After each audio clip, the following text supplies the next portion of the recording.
Қазіргі күзгі уақытта балалар суық тиіп, жөтеліп, тамақтары қызарып жүргенін білесіздер. Бұған қарсы 6 балама қолданып жүрген ана ретінде эффектісі мықты рецепт ұсынамын. Тұздалмаған қойдың құйрық майын алып, ұсақтап турап, майымызды қыздырып, ерітіп аламыз. Жақсылап еріген құйрық майымызды сүзгіден өткізіп, арнайы кішкене ыдысқа жылытып аламыз. Жылыған құйрық майымызды кішкене банкіге салып қолданамыз.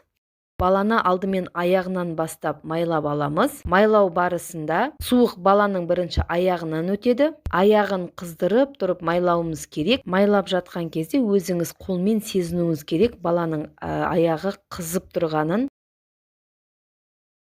Ішін майлаймыз. Құйрық майдың пайдасы ішегі суықтағанда, желденгенде пайдасы зор. Оңнан солға қарай жағып, домалатып майлап шығамыз, жақсылап.